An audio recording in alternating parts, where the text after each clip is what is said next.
I don't know about you, but around this time of year, I'm always looking for a cozy game to wind down leading into the end of the year.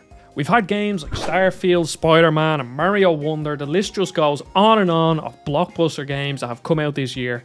And now I want something slower, something charming, something like Born of Bread. If you don't know, it's a Paper Mario-like RPG where you play as a boy called Loaf. Yes, he's a magical golem made of bread. His dad is a baker and he lives in a magical kingdom filled with humans, badgers, and martial artist birds. And I've had a great time playing the first 5 or so hours of it over the past couple of days. The aesthetic of this game caught my eye when I saw the trailer on Twitter.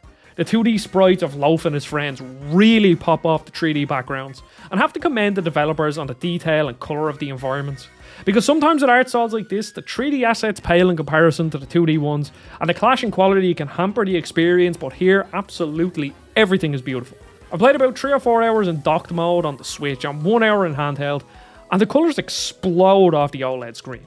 I have to give special mention to the UI because it's vibrant, simple, and I mean, come on, just look at the journal that Loaf writes in. So far, this story is a typical affair. Loaf isn't exactly the chosen one, but he sets out on an adventure to stop the evil bad guys who are up to no good. Now, I don't think this is an issue. The story doesn't have to be overly complex for adventures like this. Rather, I'm here for the cute and endearing characters, and along the way I've met Lint, who's an unconfident rider that tags along after you find him lost in the woods, and Dub, who's a self-proclaimed hero of the local guild of adventurers that for some reason live streams all your battles on his laptop so you can build a following. And he's also responsible for the save points that our drones place around the world, and he's just really cute. While I found the writing amusing, I wouldn't exactly call the game funny, instead I'd say it's charming.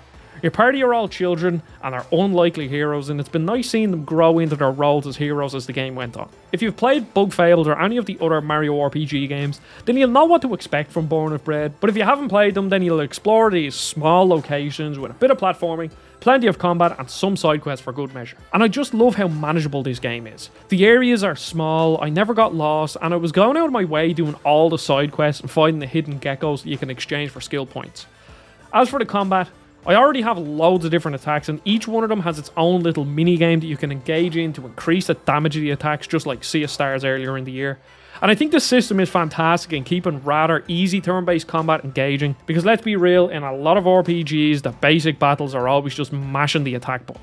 The boss fights haven't been hard, and I don't think the game needs super difficult combat. I'm here for a cute adventure, not to pull my hair out trying to simply progress.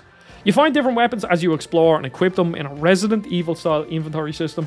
And each weapon has a different damage and elemental type, and enemies have elemental and damage type strengths and weaknesses, which adds a small bit of depth to the simple combat.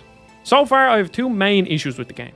While you're exploring, you can only have one member of your party out in the overworld levels, and the issue is that different party members have different abilities they can use while exploring the levels.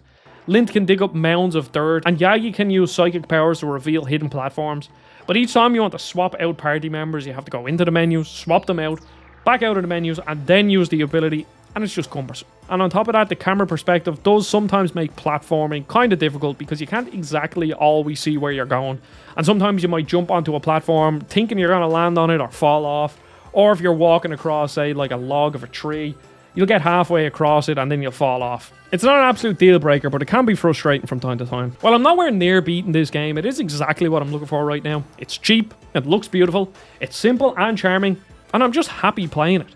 I'll certainly be playing more of it, so do you plan on picking this up? Let us know in the comments down below. I really appreciate you watching, don't forget to subscribe, and I'll see you all on the next video.